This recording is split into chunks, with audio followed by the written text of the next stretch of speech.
Sore hari ini saya pengen ngobrol dengan kalian yang sedang ngerasa capek dengan hidup. Mungkin di antara kalian di sini ada yang capek jadi independent woman. Apa itu independent woman? Aku mah kalau bisa diurusin ya. Saya pengen ngobrol sama kalian yang capek dengan orang-orang yang banyak drama. Capek dengan tipe-tipe orang yang manipulatif di sekitar kita. Yang capek dengan orang-orang yang toksik di sekitar kita. Dan kadang kita ngerasa lelah menghadapi toxic people atau circle yang negatif yang ada di sekitar kita. Tadi lelah jadi independent woman. Kalimatnya gimana?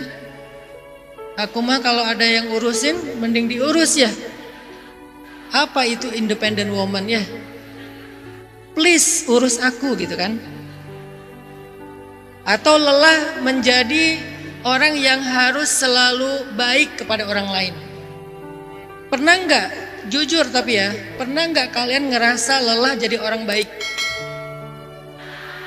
Saya enggak mau narasi sok-sok ideal yang mengatakan, enggak kalau lillahi ta'ala, kita ini manusia. Jujur aja udah. Karena kalau kalian terlalu idealis, perfeksionis, dan sering mengabaikan sisi-sisi realistis, kalian jadi mengabaikan hak-hak diri kalian sendiri.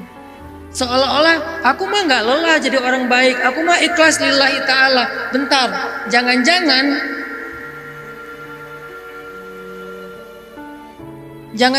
kita terjebak dalam yang namanya positivity toxic. Apa itu positivity toxic? Harus selalu positif, tapi positivitasnya itu justru menyakiti diri sendiri gitu. Harus selalu kuat, harus selalu ikhlas, harus selalu jujur, harus selalu mampu, harus selalu bisa diandalkan, harus selalu mengalah, harus selalu memaafkan, harus selalu sabar. Tapi tanpa sadar kita terus menambah luka dalam diri kita sendiri. Orang yang bilang kita nggak boleh sakit, kita nggak boleh capek, kita harus sehat terus, kita harus bugar terus. Bentar, kita ini manusia. Gimana pun pola hidup kita udah sehat, kadang-kadang kita sakit juga. Dan kalau lagi sakit, berdamailah dengan sakitnya, nggak usah pura-pura kuat. Karena kalau kita lagi sakit, pura-pura kuat, gak mau datang ke dokter, gak mau diobatin, gak mau didiagnosa penyakitnya apa, lama-lama penyakit itu justru jadi masalah besar nantinya.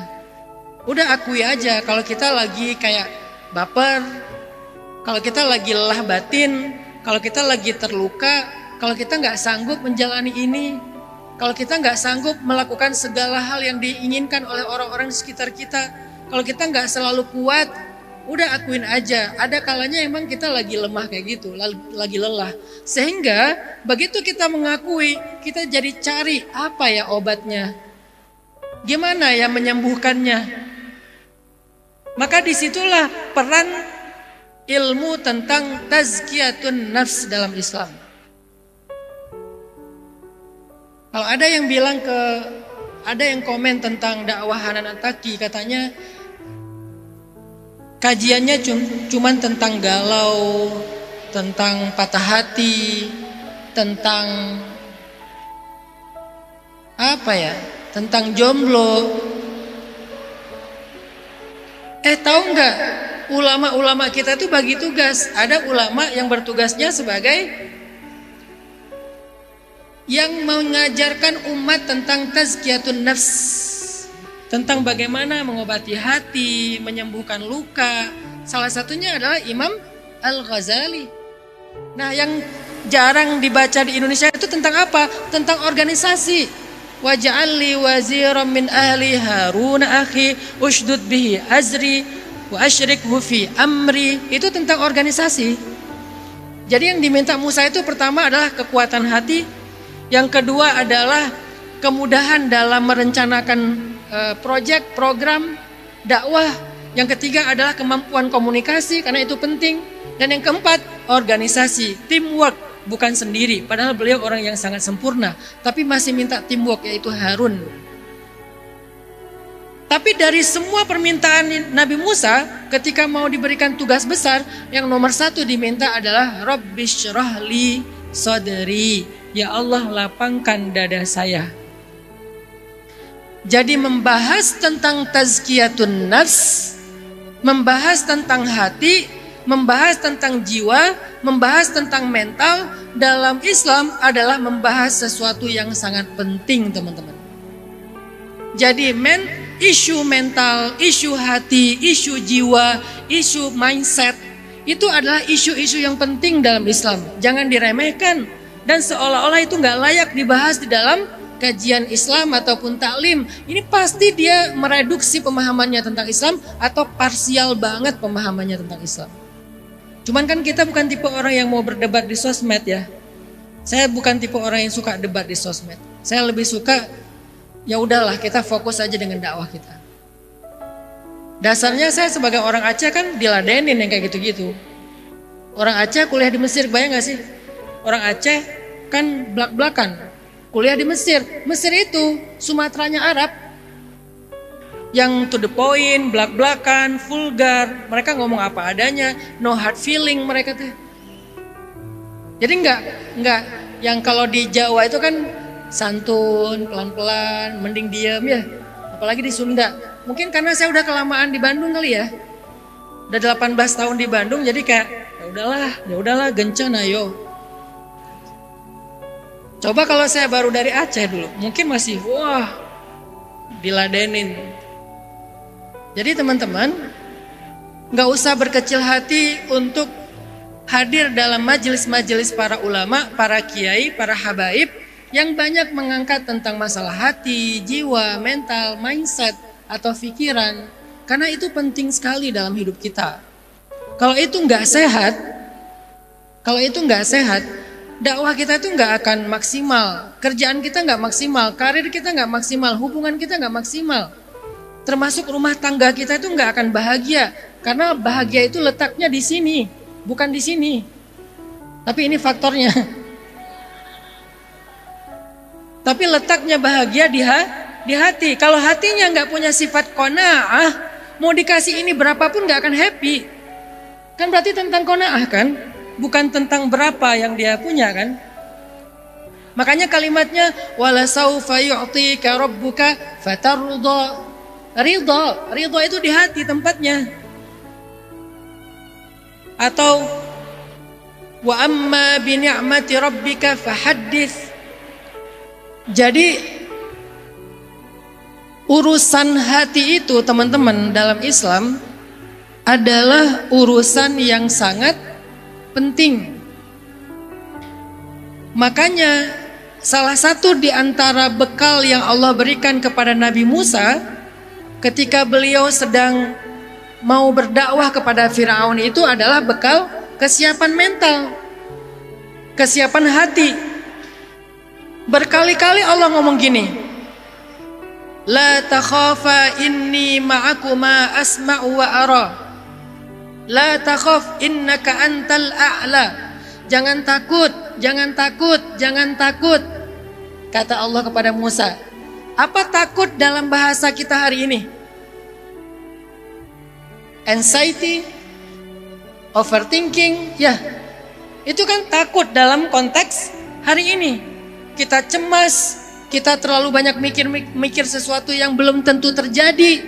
Nanti gimana kalau gini, nanti gimana kalau gitu. Overthinking, akhirnya nggak tenang atau cemas tentang hal-hal yang mungkin kita takuti dan seterusnya. Itu khauf dalam bahasa hari ini. Dan Allah bilang berkali-kali kepada Musa, alla takhafa, la takhafa inni ma'akuma asma' wa ara. La takhaf innaka antal a'la. Ya Musa, ya Harun, jangan takut. Wahai Musa, jangan takut, jangan takut, jangan takut. Kalau bahasa sekarang, nggak mungkin Musa takut kepada Firaun karena Musa itu pemberani. Jadi ternyata yang kalimat takut di dalam cerita Musa bukan takut kepada Firaun, tapi takut karena cemas, takut karena overthinking. Jadi khauf di sini tuh banyak variannya, bukan takut artinya seorang penakut, bukan. Musa sama sekali bukan penakut. Gak ada satupun nabi yang penakut, apalagi Musa yang terkenal paling jagoan di antara semua para nabi, yang terkenal paling kuat. Jadi bukan takut pemaknaan yang lebih tepatnya. Gak usah khawatir, gak usah cemas, gak usah bingung, gak usah overthinking. Aku akan bela kamu, aku akan menemani kamu, aku akan ngasih kamu petunjuk, jalan keluar dan seterusnya. Ternyata itu semuanya tentang isu mental itu. Walaupun Musa bukan orang yang sedang mengalami mental problem ya, tapi semua orang kan punya potensi memiliki mental issue kan, dengan mungkin dengan dosis yang berbeda-beda gitu. Ada yang parah sampai skizo misalnya, sekarang variannya udah banyak. Ada yang sekedar ya anxiety juga banyak variannya. Mungkin anxiety yang masih normal lah, karena semua orang punya sisi rasa kayak gitu. Begitu juga dengan lelah teman-teman.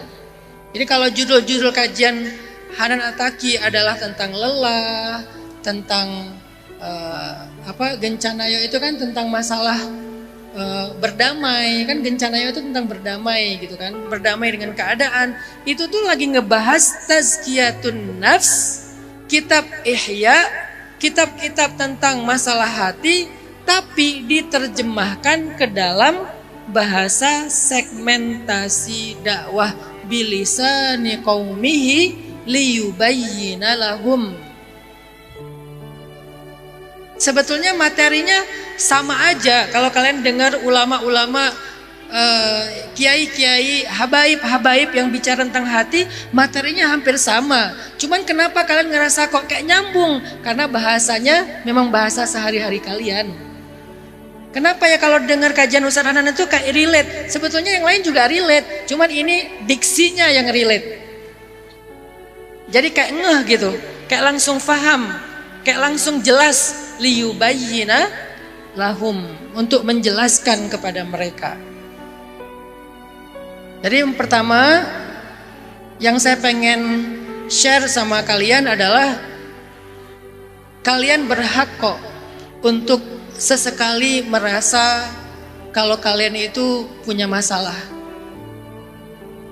lelah, lemah,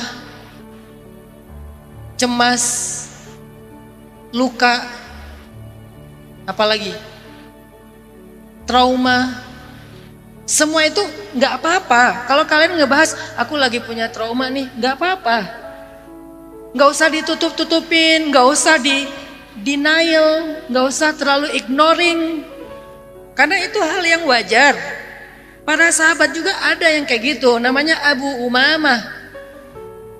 Abu Umamah itu sering banget menyendiri di masjid. Nggak ada siapa-siapa, dia sendiri aja di masjid. Terus sama Nabi ditanya, ya Aba Umamah, mali araka fi masjidin min ghairi waqtis shalah. Kenapa aku sering ngelihat kamu di masjid padahal bukan waktunya sholat? Malhumum. Kamu kenapa wahai Abu Umamah? Apa jawaban Abu Umamah? Al-humum wad-duyun ya Rasulullah. Al-humum wad-duyun ya Rasulullah. Apa itu humum? Humum itu jamaknya ham. H-A-M-M. M-nya double ya, karena tasydid. Kalau M-nya satu, hak asasi manusia. Hamun jamaknya humum. Kata Abu Umamah, humum wad-duyun ya Rasulullah. Humum, ham. Apa itu ham? Ham itu adalah tentang masalah mental problem. Dengan segala variannya, itu ham. Kalau dia bilang ham wad-dain, berarti cuma ada satu masalah. Tapi dia bilangnya humum, banyak masalahnya. Berarti dia lagi ngerasa gak nyaman dengan rasa gak nyaman yang luar biasa. Dan itu dirasakan oleh sahabat yang sangat mulia, Abu Umamah. Jadi gak apa-apa. Kalau sesekali kita juga kayak Abu Umamah, sesekali kita kepancing marah seperti Abdullah bin Zubair, ya wajar manusia. Gak usah terlalu dianggap kayak sesuatu yang berlebihan. Kita bisa kadang-kadang marah, kadang-kadang kita lupa, kadang-kadang apa. Itu semuanya sifat dasar manusia. Lupa. Sama kayak orang lupa. Orang lupa bisa disalahin gak? Namanya juga lupa kan? Walaupun ada yang lupa yang diharapin. Apa lupa yang diharapin? Melupakan mantan. Itu lupa yang paling diharapin. Kenapa nggak bisa lupa sama mantan? Dilihat terus pakai akun kedua sih. Akun pertama sih udah unfriend ya, tapi akun keduanya masih following. Belum di-delete sih nomornya, makanya bisa muncul lagi dia kalau update status. Udah di-delete. Wah, pengalaman nih kayaknya. Jadi poin pertama yang saya pengen share ke kalian, gak apa-apa. Kalau kalian lagi ngerasa lelah tuh gak apa-apa. Kalian harus berdamai dengan kondisi kalian. Aku capek banget nih. Aku kayaknya lagi sesek banget nih. Aku kayaknya lagi bete banget nih. Gak apa-apa. Justru kalau kalian tahu bahwa itu ada dan kalian akui, akhirnya kalian punya alasan untuk mencari obatnya. Aku lagi gak enak badan nih, kayaknya butuh minum obat. Aku gak enak badan nih, kayaknya butuh vitamin C. Aku gak enak badan nih, kayaknya butuh minum madu. Karena kalian tahu, kalian tuh lagi gak baik-baik aja. Tapi kalau dipaksa-paksain, gak apa-apa kok, aku gak apa-apa. Akhirnya gak minum madu, gak cari vitamin C, gak nyari obat. Kan lama-lama drop juga kan. Begitu juga dengan mental kita. Tinggal kita belajar obatnya apa. Lelah batin itu obatnya apa. Kalau lagi bete banget tuh obatnya apa? Kalau lagi ngerasa capek jadi orang baik itu gimana ya? Karena kan harusnya jadi orang baik terus. Kita pengen jadi orang baik terus, ngalahan terus walaupun jadi second choice dalam pertemanan misalnya. Tapi bisa nggak kita tetap berbuat baik walaupun jadi second choice? Pas teman kita ada butuhnya datang, nggak ada butuhnya hilang. Di chat susah banget dibaca atau dijawab. Tapi giliran butuh dia typing mulu. Bisa nggak kita jadi tetap baik sama dia dalam kondisi kayak gitu? Ada kalanya kita bete dong. Ada kalanya kita kayak merasa apa sih gitu. Terus kalau udah kayak gitu kita mending kita pura-pura kuat atau kita ngerasa ya udahlah kayaknya aku lagi nggak baik-baik aja nih. Akui kalau kita nggak baik-baik aja, baru kita cari obatnya, belajar, melakukan riyadhah. Karena kan ini tentang batin. Obatnya itu bukan yang diminum. Yang diminum itu hanya sekedar mood stabilizer, bukan obat. Hanya untuk menenangkan. Bahasa lainnya penenang lah. Sama kayak fisik itu suka dikasih kayak painkiller. Ya, kalau orang lagi sakit fisik kan dikasihnya painkiller, kanker, tumor. Itu kalau lagi kambuh kan parah banget ya. Sampai ada pasien saya sakit kanker tuh, dia pas lagi kambuh itu ngegigit lidahnya sampai berdarah. Itu nggak kerasa karena kankernya lebih berat daripada lidahnya yang berdarah. Udah kayak gitu tuh pasti dokter ngasih resep untuk painkiller. Ya semacam morfin lah tapi di bawah resep dokter. Dikasih painkiller, itu pun dosisnya nambah terus kan. Dulu sekian masih bisa, nanti ditambah lagi karena udah nggak kerasa lagi. Itu kalau fisik namanya painkiller, hanya untuk pereda rasa nyeri. Yang paling gampang mah paracetamol lah. Pereda rasa nyeri, ngobatin nggak? Belum tentu.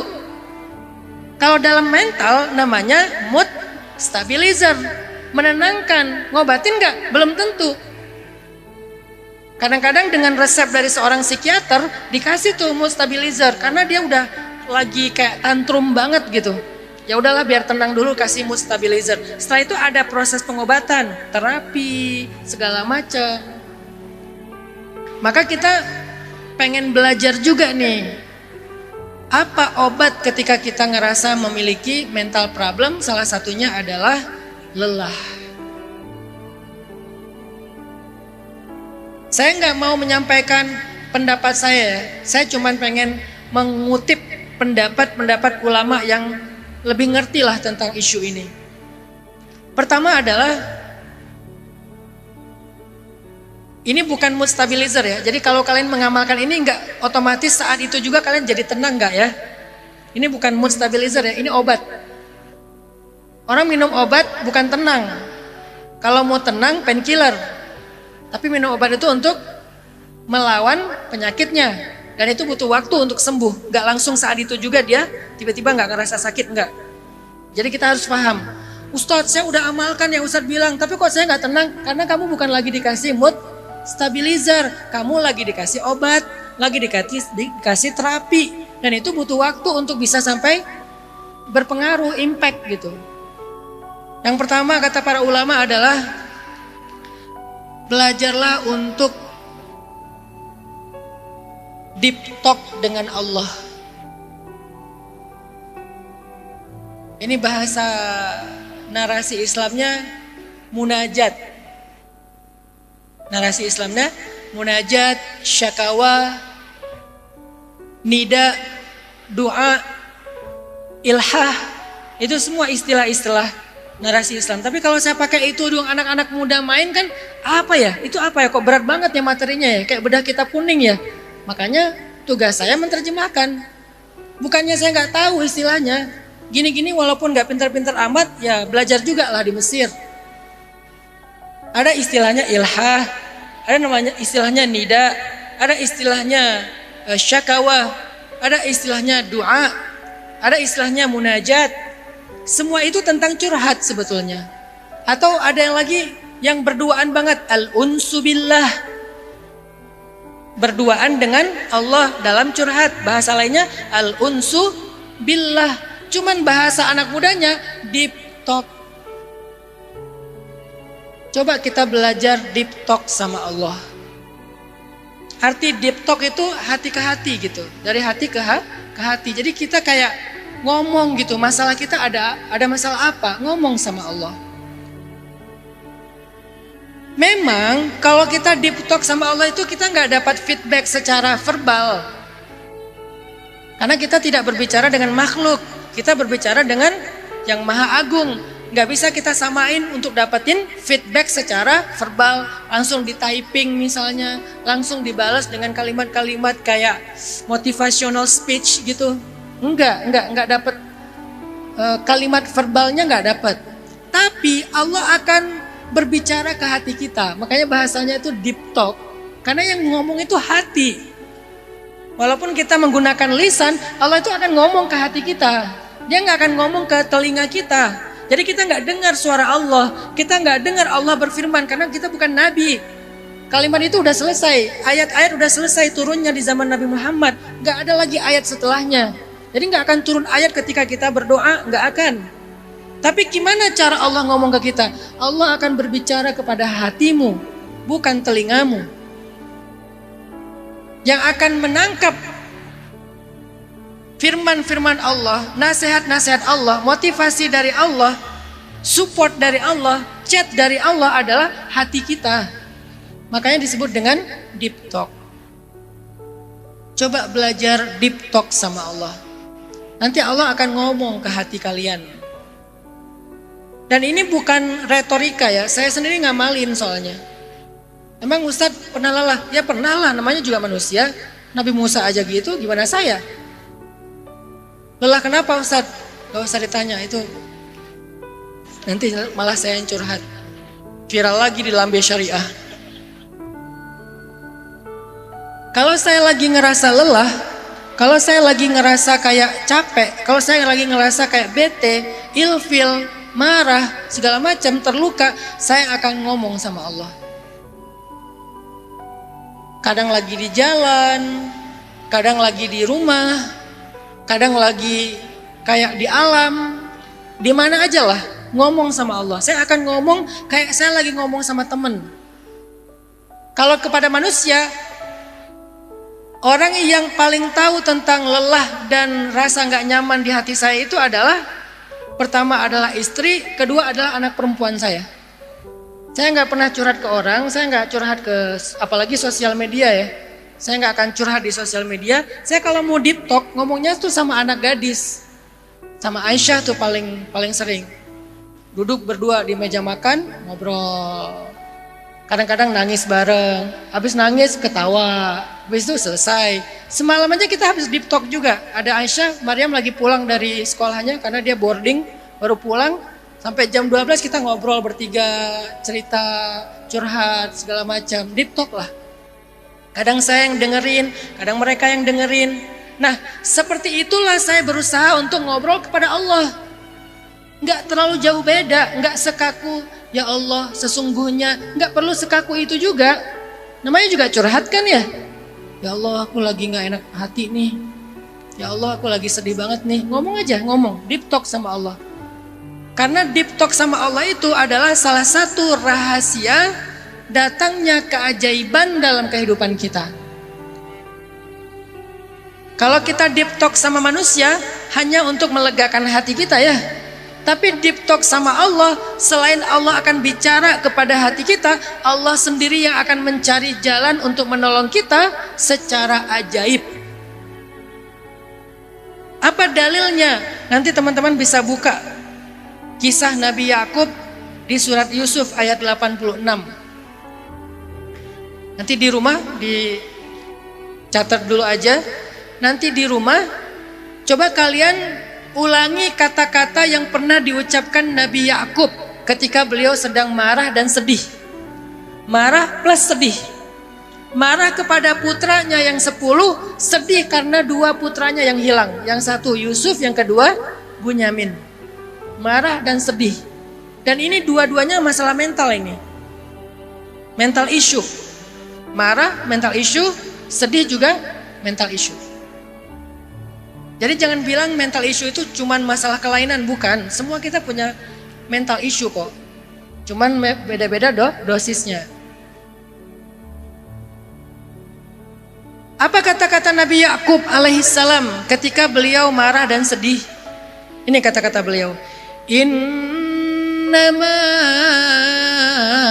ashku bathi wa huzni ilallah. Innama ashku bathi wa huzni ilallah. Innama ashku. Apa itu ashku? Syakawa. Apa itu syakawa tadi? Deep talk. Bahasa lebih sederhananya curhat. Innama ashku, aku cuman curhatkan. Aku cuman pengen deep talk. Bathi wa huzni, rasa tidak nyamanku, marahku, wa huzni, rasa sedihku, rasa khawatirku. Karena hazan itu dalam bahasa Arab lebih seringnya bukan sedih sebetulnya, tapi khawatir. Kalau sedih itu ham. Makanya ketika Nabi bilang kepada Abu Bakar, la tahzan innallaha ma'ana, itu terjemahan yang lebih tepatnya bukan jangan sedih. Tapi udah terlanjur populer ya. La tahzan itu bukan jangan sedih lebih tepatnya kalau di konteks ayat itu. Tapi kalimat yang lebih tepatnya, terjemahan yang lebih tepatnya adalah jangan khawatir Abu Bakar. La tahzan innallaha ma'ana. Jangan khawatir Abu Bakar, Allah bersama kita. Bukan jangan sedih. Tapi oke lah, udah terlanjur populer. Jadi hazan dalam bahasa Arab lebih sering dipakainya untuk sesuatu yang akan datang. Namanya anxiety tadi. Namanya overthinking. Kalau hamun untuk sesuatu yang sudah lewat. Namanya sedih, trauma, luka. Makanya hadisnya Allahumma inni a'udzubika minal hammi wal hazan. Minal hammi wal hazan. Dari rasa nggak nyaman tentang masa lalu dan rasa nggak nyaman tentang masa depan. Rasa nggak nyaman tentang masa lalu, bahasa Arabnya hammun, bahasa mentalnya adalah trauma dan sedih. Rasa nggak nyaman tentang masa depan, bahasa Arabnya hazanun, bahasa mentalnya adalah anxiety dan overthinking. Ini yang sederhana, banyak lagi istilah-istilah yang lebih detail. Jadi innama ashku bathi wa huzni, ya Allah, kepada Engkaulah aku adukan rasa tidak nyamanku, marahku, sedihku, khawatirku, ilallah, hanya kepada Engkau ya Allah. Jadi kata-kata innama itu menunjukkan bahwa Nabi Yakub gak ngomong ke siapa-siapa. Dulu ketika saya sempat baca buku S2-nya Umi Hanin, karena kan kita sama-sama tafsir ya di Al-Azhar ya, ngambil jurusan tafsir Al-Quran. Cuman dia lanjut S2, saya main. Jadi pas dia kuliah saya cuma nganterin, habis dia masuk ke kelas, saya nyari-nyari spot yang keren, foto-foto, bikin konten, nulis, nongkrong di kafe, beda gaya hidup lah. Karena saya senangnya memang anak main banget lah dari dulu. Kalau dia anak akademik. Saya baca tuh buku tentang rahasia-rahasia pemilihan huruf dan kata di dalam Al-Quran. Tebel bukunya. Judulnya Mughnil Labib. Itu salah satu buku referensi S2 Al-Azhar jurusan tafsir. Dibahas kenapa ada kata-kata dzalika, kenapa ada alif lam, kenapa nggak ada alif lam, kenapa innama dan seterusnya. Itu dibahas banget dalam sastra Al-Quran. Kata innama ashku bathi wa huzni ilallah. Kata innama itu artinya Nabi Yakub itu nggak curhat kemana-mana, nggak curhat ke tetangga, nggak curhat ke WA, nggak curhat ke IG, nggak curhat ke TikTok, nggak curhat ke story, nggak curhat kepada siapapun. Innama ashku bathi wa huzni, cuman ilallah, kepada Allah saja. Kenapa Ustadz bahas itu? Karena itulah rahasianya. Semakin banyak rahasia yang kalian nyatakan kepada manusia, semakin sedikit keajaiban yang terjadi dalam hidup kalian. Ini quote of the day.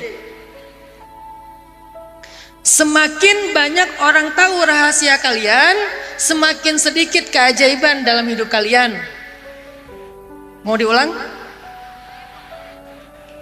Jangan lupa ngetek ya. Dan jangan lupa pakai filter. Biar nggak terlalu dof ya. Rahasia dari keajaiban Nabi Yakub, Nabi Musa dan para anbiya dalam hidup mereka adalah rahasia mereka nggak ada yang tahu kecuali Allah. Sehingga quote dari saya adalah, semakin banyak yang tahu rahasia kalian, semakin sedikit keajaiban dalam hidup kalian. Semakin gak ada yang tahu rahasia kalian kecuali Allah, maka semakin ajaib kehidupan kalian. Maka cobalah memiliki intimate dengan Allah. Apa intimate-nya? Kedekatan yang luar biasa. Salah satu ciri-ciri kedekatan kalian dengan Allah itu adalah cuman Allah yang tahu rahasia kalian. Kalau kita cerita kemana-mana kan rahasia itu gak berharga lagi kan. Misalnya nih, kita ngomong sama teman kita, ini cuma sama kamu ya, ini cuma sama kamu ya, aku kasih tahu rahasia ini. Kan dia ngerasa kayak, dia menghargai aku banget ya. Aku ternyata seseorang yang penting ya bagi dia, sehingga dia kasih tahu aku rahasia. Akhirnya karena kita dihargai, kita pengen bantu dia. Kita pengen habis-habisan, kita akan loyal sama dia. Karena dia kayak ngasih kita kepercayaan. Dia menghargai kita, dia ngasih rahasia besar dia kepada kita. Yang pas kita tanya, kamu cerita ke siapa aja tentang ini? Gak ke siapa-siapa kecuali kamu doang, cuman kamu yang tahu ini. Itu kan kita kayak ngerasa bahagia banget ya. Maka itulah Allah. Kalau kita punya banyak rahasia dan rahasia itu yang tahu cuman Allah, maka Allah akan tunjukkan banyak keajaiban dalam hidup kita. Dan itulah ciri-ciri intimate-nya kita dengan Allah. Bahasa Arabnya intimate adalah al-unsu billah. Nanti kalian boleh cari yang ngerti bahasa Arab, silakan klik tentang rahasia-rahasia al-unsu billah dalam Islam. Itu banyak banget itu. Ngeri-ngeri. keajaiban-keajaiban al-unsubillah. Dan salah satu ciri-ciri al-unsubillah, intimate-nya kita dengan Allah, cuman Allah yang tahu masalah saya. Temen bahkan gak tahu, kadang-kadang bahkan pasangan pun gak tahu. Walaupun gak semuanya ya. Tapi ada hal yang bahkan pasangan aja gak tahu. Apalagi orang lain. Cuman Allah yang tahu. Masa lalu saya cuman Allah yang tahu. Kekurangan-kekurangan aib saya cuman Allah yang tahu. Keluh kesah saya cuman Allah yang tahu. Kenapa kok ngasih taunya ke Allah? Karena hasbi Allah. Bagi saya Allah udah cukup. Dalam bahasa Nabi Yakub, innama. Udah gak ada yang lain, udah itu aja. Ternyata itu rahasianya teman-teman. Innama ashku bathi wa huzni ilallah. Kalau kalian bisa kayak gini, innama dalam tanda kurung satu-satunya atau gak ada yang lain, kalian curhat cuman kepada Allah, kalian berkeluh kesah cuman di atas sajadah, kalian lelah lalu kalian tidurnya di atas sajadah, maka insya Allah akan terjadi banyak keajaiban dalam hidup kalian. Pertama, Allah akan sembuhkan luka kalian. Allah akan hibur kalian. Karena Allah itu Al-Jabbar. Rabbighfirli warhamni wajburni. Ya Allah, sembuhkan sedih saya, hibur sedih saya. Itu kalimat wajburni yang sekarang populer dengan istilah mengamalkan doa Al-Jabbar ya. Allah akan sembuhkan, Allah akan hibur kalian. Tapi syaratnya boleh enggak cuman Allah yang tahu. Kalau kalian ngerasa kayaknya enggak afdol kalau belum curhat ke orang lain, berarti bagi kalian Allah itu belum hasbi Allah. Tapi ini enggak berlaku untuk semuanya ya, untuk semua masalah ya. Ada masalah-masalah yang kita butuh cerita kepada teman, lebih baik lagi kepada keluarga, orang tua, anak, atau mungkin pasangan. Tapi ada hal-hal yang kita tuh kayak udahlah cerita ke mereka juga kayaknya mereka nggak bisa bantu. Terus mereka juga nggak bisa menghibur. Ini rasanya terlalu berat nih. Atau bisa jadi masalahnya justru mereka gitu. Masalahnya justru pasangan, masalahnya justru anak, masalahnya justru saudara, masalahnya justru orang tua. Karena orang tua juga kadang-kadang durhaka sama anak, selain anak durhaka sama orang tua. Terus gimana? Curhat sama Allah. Deep talk sama Allah. Innama ashku bathi wa huzni ilallah. Kemudian apa yang terjadi? Setelah Nabi Yakub cuman curhat kepada Allah, gak curhat kepada anaknya, gak curhat kepada tetangganya, cuman kepada Allah. Apa yang terjadi? Allah datangkan keajaiban kepada Yakub. Pertama, anak yang dikhawatirkannya ternyata survive, bahkan menjadi orang besar di Mesir. Kan singkat ceritanya gitu kan? Kalau kita breakdown kan banyak tuh. Mulai ditemukan di dalam sumur, selamat. Kemudian digoda cewek, selamat. Masuk penjara, selamat. Diuji dengan tafsir mimpi, selamat. Satu persatu Allah dibantu, sampai puncaknya anaknya Yakub menjadi orang yang sangat istimewa, mulia dan berpengaruh di negeri Mesir. Itu hasil apa? Hasil innama ashku bathi wa huzni ilallah. Apalagi keajaiban yang terjadi? Anak-anaknya yang tadinya 10 ini adalah anak-anak yang problematik. Kan 10 ini problematik nih. Saking irinya kepada saudara sampai pengen bunuh saudara, kan problematik banget. Tiba-tiba mereka dapat hidayah. Jadi anak-anak yang solih, jadi anak-anak yang akur. Endingnya 12 anak Yakub semuanya akur-akur di antara saudaranya. Seolah-olah gak pernah punya iri dengki di hatinya. Benar-benar bersih hati mereka. Itu hasil apa? Innama ashku bathi wa huzni ilallah. Gak ada yang mustahil. Hari ini banyak ayah yang putus asa tentang anaknya. Kok anak saya gak berubah-berubah ya? Kok anak saya bandel ya? Nakal ya? Gak sukses ya? Gagal ya? Kenapa gak ada keajaiban dalam kehidupan dia dan keluarganya? Karena dia belum curhat hanya kepada Allah saja. Apa masalah kita? Kenapa ya suami saya gak berubah-berubah, temperamen, suami saya begini, suami saya begitu, istri saya orangnya cemburuan, istri saya baperan. Mau terjadi keajaiban, tiba-tiba pasangan kita berubah. Innama ashku bathi wa huzni ilallah. Kok saya gagal terus ya di karir, ngelamar kerja ditolak, bikin usaha, ditipu orang segala macam. Mau ada keajaiban. Innama ashku bathi wa huzni ilallah. Deep talk hanya kepada Allah saja. Dan belajarlah merasa hasbi Allah, cukup kok, nggak kurang. Ngomong kepada Allah doang udah cukup. Kalau harus ngomong kepada manusia, bukan karena ngerasa Allah kurang, lebih kepada diskusi atau kayak misalnya ibaratnya kayak orang minta tolong lah. Tapi nggak ngerasa bahwa dia yang nolong kita, nggak, tetap Allah. Di hati nggak merasa kurang tuh. Tapi kalau nggak ada kebutuhan untuk diskusi dan minta tolong, ya udah nggak usah curhat. Coba, apa manfaatnya kita curhat di sosmed? Emang orang di netizen bisa nolongin kita? Enggak kan? Berarti nggak butuh. Kalau ke psikiater butuh karena dia ahli. Psikolog butuh karena dia ngerti. Konselor butuh karena dia orang udah ngerti cara mendengar. Pasangan butuh karena dia yang paling kenal kita.